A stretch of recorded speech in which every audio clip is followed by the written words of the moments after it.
Airline credit cards. Honestly, they're not as talked about because their benefits aren't as diverse compared to some other premium credit cards on the market. But airline credit cards can be a good choice. It just depends on how you travel, if it works into your lifestyle, and if you can use all their benefits. So from the standpoint of an average traveler who isn't a massive spender, we're going to be comparing the top 4 airline credit cards from each airline to see which one could be right for you. So let's get started. Hey there, welcome to Venture with Jazzy. On this channel, I talk about credit cards and personal finance. And if you like the video, please leave a thumbs up and consider subscribing. The first card on this list is the Delta SkyMiles Platinum card, and it's from Amex.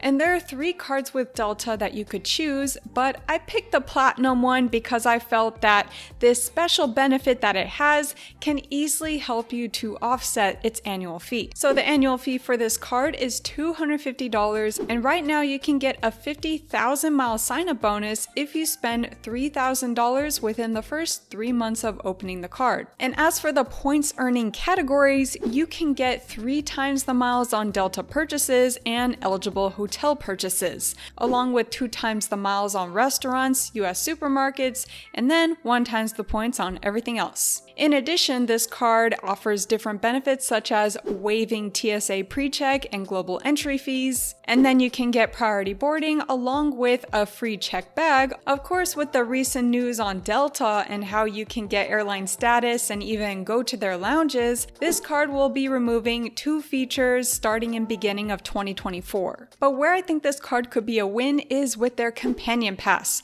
So every year after your first cardholder anniversary, you can take 1 companion on a round-trip flight. However, this companion pass isn't so flexible because you can only use it within the lower 48 states. So as for traveling to Hawaii or Alaska, you can't use the companion pass to go to these places. Plus, to make the companion pass worth it, you want to make sure that the flight that you're going on is worth more than $250, so then you can at least offset that annual fee. So as for my final thoughts, my husband and I used to own this Delta Platinum card, and we used it once to go from San Francisco to New York for that companion pass. And yes, we did make it worth it for that first and second year. However, following those 2 years, we decided to cancel the card. The reason is because we moved to Texas and we no longer had to go on a long haul travel, so we couldn't foresee that we'll be using this companion pass every year. However, I do think that this card can be very worth it for some people, such as if you often travel from New York to California and you do this every year with a companion, then of course you could be saving some money here. And finally, if you always travel with Delta, then it's really nice to at least have that free check bag, and that will save you some money as well. The next card on this list is the United Explorer card, and this is a Chase card. There are a few United cards out there, but I chose the Explorer card because I felt like it was at a good middle between having to spend that annual fee along with getting all the benefits. And the annual fee for this card is $0 the first year, and following that it will be $95. And as of right now, you can get a 50,000 mile sign-up bonus as long as you spend $3,000 within 3 months of opening the card. And as for the points earning categories for this card, you can get 2 times the miles on United purchases, dining and hotel stays,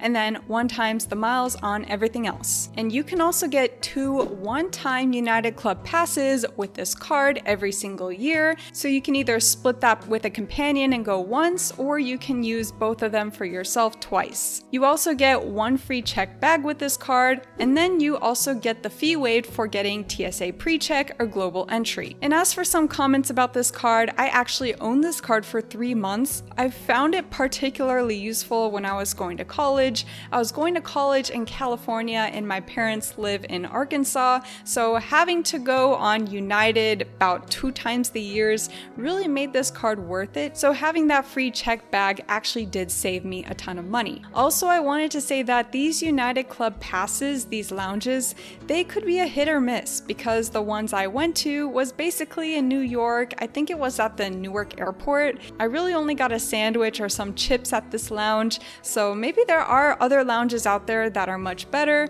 but at least it was a free lunch. And also I did consider the United Quest card on this list, but it didn't make it because the annual fee is almost double this card, and besides earning statement credits and getting an additional free check bag, the benefits didn't really excel much beyond that. Next, let's move on to another credit card, which is the Southwest Rapid Rewards Plus card, and there are two Southwest cards owned by Chase, but I picked the lower annual fee card because I felt that it offers the most benefits for average travelers. Also, Southwest works a little differently compared to all these other airlines because you're always gonna get 2 free check bags regardless of whether or not you own their credit cards. So as for the annual fee of this Southwest card, it is $69 every year, and right now they're offering a 50,000 mile sign-up bonus as long as you spend $1,000 within the first 3 months of opening this account. And every year too, you will also get a 3,000 mile anniversary point boost,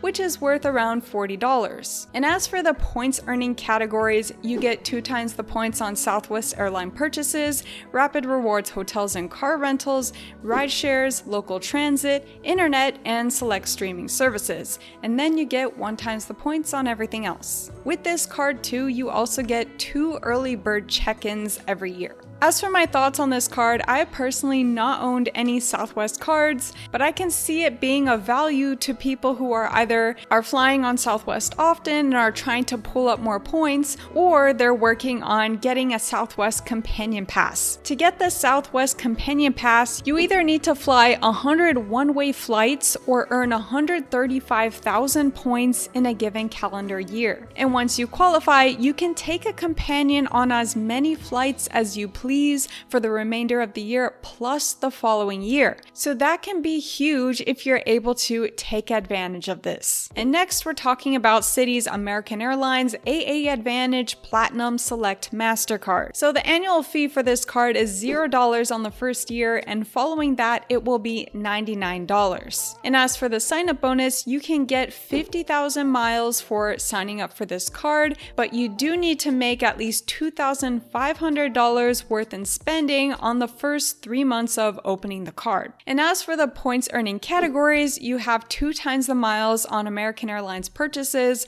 restaurants, and gas stations, and 1 times the miles on everything else. You do get a free check bag plus free check bags for 4 other companions on any American Airlines domestic flights. So as for comments on this card, obviously, as you can see, it's pretty simple on all the benefits. You basically have that free check bag, but if you do fly American Airlines often, then this card could be worth it to own. There is also another American Airlines card that is 1 level above this one, but I felt like it couldn't make the list because the annual fee was $595, and really the only benefits you get with that is getting complimentary Admiral Club membership, and you get to waive the fee of getting global entry or TSA pre-check. But a lot of credit cards out on the market, at least the credit cards that I own, already waive this global entry fee, so to get this more than once, I don't really know who to use it for. So those are my thoughts, but of course, any of these cards could be worth it for you. I think it really depends on a couple of things. For one, maybe you live in a hub city. So for me in Dallas-Fort Worth, American Airlines is our hub city, and then you have a lot of Southwest flights coming into the Dallas Love Field Airport. So I do find myself choosing these 2 airlines, which could easily help me to decide whether or not these credit cards could be worth it. But anyway, if any of you out there do own any of these cards, let me know in the comments below what makes these cards worth it for you and why. Thank you all so much for watching, and I'll see you in another video. Bye!